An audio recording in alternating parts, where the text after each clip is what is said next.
Hi guys, this is Quick Notes, and today I'm going to be reading you a summary of The Great Gatsby by F. Scott Fitzgerald. The story begins with Nick Carraway moving to New York in the summer of 1922. He moves into a cheap house in the West Egg. Nick knows nothing of his neighbor, Jay Gatsby, except that he throws extravagant parties. Nick drives over to the East Egg to have dinner with his cousin, Daisy Buchanan, and her husband Tom. Daisy's friend, Jordan Baker, is there as well.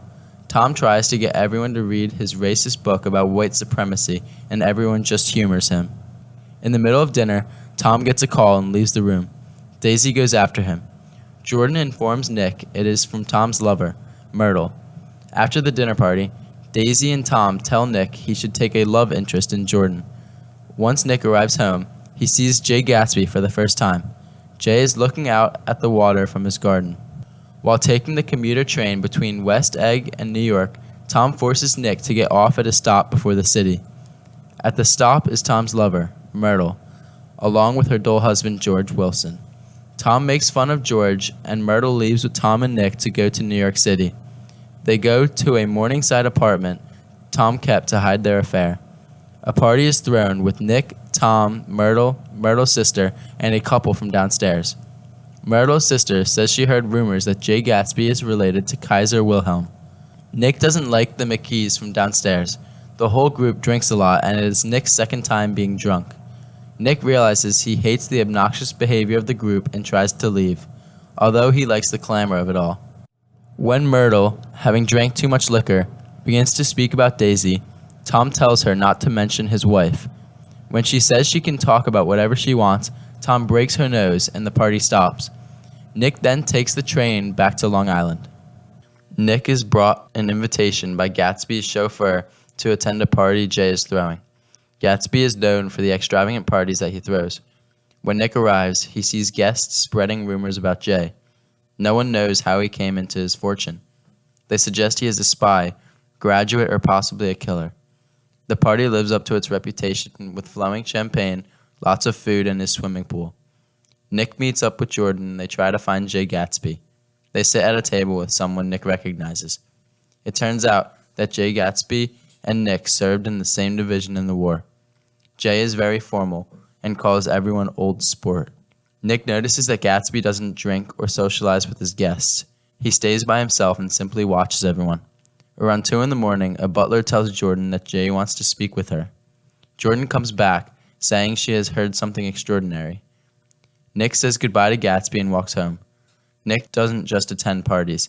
He works in New York City and then begins to date Jordan Baker.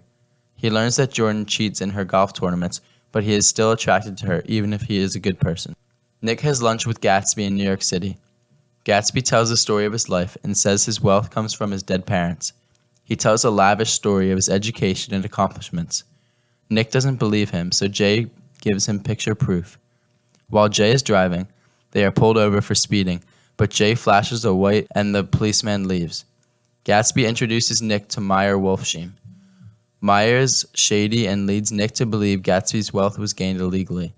Nick then meets Jordan Baker and she tells him of her meeting with Jay.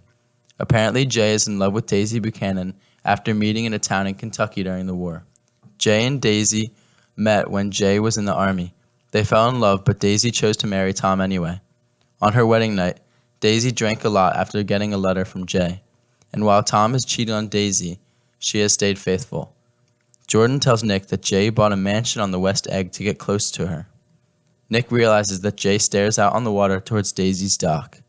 Gatsby asks Jordan to convince Nick to arrange a meeting between Daisy and Jay. Without Daisy knowing, Gatsby wants to come for tea at Nick's house, surprising her and forcing her to see him. That night, Nick comes home from the city after a date with Jordan. He is surprised to see Gatsby's mansion lit up brightly, but it seems to be unoccupied, as the house is totally silent. As Nick walks home, Gatsby approaches Nick. Gatsby tries to keep Nick happy by offering him things like trips and money. Nick realizes that Gatsby is nervous because he wants Nick to agree to his plan of inviting Daisy over for tea. Nick tells Gatsby that he will help him with the plan. Gatsby immediately offers him rewards. Nick is slightly offended that Gatsby wants to pay him for arranging the meeting with Daisy and refuses Gatsby's offers, but he still agrees to call Daisy and invite her to his house. It rains the day that Jay and Daisy are supposed to meet at Nick's. Jay is very nervous that things won't be the same as they were in Kentucky. Daisy arrives first, and then Jay does. At first, it is really awkward between them. But after Jay knocks over Nick's clock accidentally, Nick decides the two should be alone. He comes back to find them together, happy and glowing. The rain has stopped, so they go over to Jay's house. While there, Jay tells Daisy about how he stared at her dock all those nights. Nick doesn't know if Daisy can live up to the high expectations Jay has set. Jay invites a pianist over and they listen to music. Realizing he has been forgotten, Nick leaves Jay's house. While rumors are still spread about Gatsby's past, his true story is stated. Born James Gatz, he was a college dropout who began work in Lake Superior. He swam out to a yacht to warn the owner of an incoming storm. The owner, Dan Cody, thanks him and hires him as an assistant. Jay is responsible for stopping Dan from drinking too much. Jay vows to never drink after seeing its bad effects. It is here Jay falls in love with the rich lifestyle. When Dan Cody dies, he leaves Jay $25,000, but Dan's mistress doesn't let Jay take it. Jay becomes determined to build a wealthy lifestyle. Nick hasn't seen Daisy or Jay since their reunion at his house. When he goes to visit Jay, he finds Tom Buchanan there with Mr. and Mrs. Sloan. Gatsby tells Tom that he knows Daisy, keeping their affair secret. Jay invites them for dinner, but they refuse. Insincerely, they offer Jay to eat with them and he accepts. Tom is suspicious but isn't aware of Daisy and Jay's love affair. Daisy and Tom go to a party at Jay's house, and Tom keeps a close eye on Daisy. Nick notices the party isn't as fun as usual, and even Daisy is having a bad time. Tom upsets her by telling her that Gatsby's fortune comes from bootlegging. She angrily says that Gatsby's wealth comes from a chain of drugstores that he owns. After Daisy and Tom leave the party, Jay finds Nick. Jay is upset that Daisy had a bad time. He just wants things to be like they were in Kentucky. Nick tells him he cannot recreate the past. Gatsby believes his money can please Daisy and convince her to leave her husband, Tom. Following this, Jay cancels his parties because they were only a way for him to get closer to Daisy. He fires his servants and replaces them with shady people like Meyer Wolfsheim. Nick takes the train to East Egg for lunch at Tom and Daisy's. He finds Gatsby and Jordan Baker there as well. Gatsby sees Daisy's child. He is stunned and can hardly believe that the child is real. Daisy seems uninterested in her child. During the awkward afternoon, Gatsby and Daisy cannot hide their love for one another. Complaining of her boredom, Daisy asks Gatsby if he wants to go into the city. Gatsby stares at her lovingly, and Tom knows that they have feelings for each other. Tom says they should all go to New York City. Along the way, they stop at George Wilson's garage and learn that George knows of his wife's affair, but not who she was having an affair with. Tom begins his confrontation of Gatsby by accusing him of lying about his education and how he got his money from a bootlegging operation. Daisy, who was in love with Gatsby earlier in the afternoon, feels herself moving closer and closer to Tom as she observes the quarrel. Realizing he has bested Gatsby, Tom sends Daisy back to Long Island with Gatsby to prove Gatsby's inability to hurt him. As the row quiets down, Nick realizes that his 30th birthday. Driving back to Long Island, Nick, Tom, and Jordan discover a frightening scene on the border of the Valley of Ashes. Someone has been fatally hit by an automobile. A man tells them that Myrtle was the victim. A car coming from New York City hit her and sped away.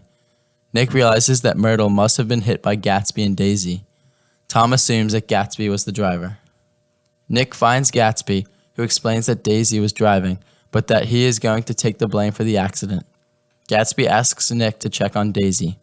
Nick finds Daisy and Tom happy having worked out their differences. Jay waits for Daisy to come see him, but she doesn't. Nick suggests that Gatsby forget about Daisy and leave Long Island, but Gatsby refuses to consider leaving Daisy behind. Gatsby tells Nick about dating Daisy in Louisville in 1917. He lied about his background to seem more worthy for her, but her parents preferred Tom, so she married him. Gatsby's gardener says he is going to drain the pool, but Gatsby decides he will go swimming even though he has never used the pool. Nick has stayed so long talking to Gatsby that he is late for work. He finally says goodbye to Gatsby. As he walks away, he turns back and shouts that Gatsby is worth more than the Buchanans and all of their friends. Nick misses a date with Jordan and doesn't feel like working. Then George Wilson leaps to the conclusion that whoever killed Myrtle must have been her lover. He looks for Tom, but knows it mustn't have been him because Tom arrived after the accident. George then goes to Gatsby's house to find him floating on a pool bed in the water. George shoots Jay, killing him, and then shoots himself. Nick finds Jay Gatsby dead in his pool and tries to imagine his last thoughts. He pictures Jay thinking of his lonely life without Daisy. 2 years late, Nick writes about the funeral. Nick thought Jay wouldn't want to go through it alone, but none of Jay's friends come. Only his servants and his father Henry. Henry tells Nick about Jay's early life. Nick became sick of the empty life and moves west again. He breaks up with Jordan, who was apparently engaged already. He meets Tom and admits that he was the one that told George Gatsby was driving the car. Tom says Jay deserved to die. Nick realizes that Daisy and Tom are shallow people that only care for their money that keeps them from any consequences of their actions. Nick recalls the warmth of the West and how the East has changed his character for the worse. Before leaving for the West, Nick lays in Jay's backyard. He looks up and thinks about how America was once the dream for explorers, as Daisy was Jay's dream. Nick thinks that anyone will do anything that will put them closer to their ultimate goal. Thanks for listening, guys. That's the end of the summary. So like and subscribe below and comment what summary or analysis you want us to do next.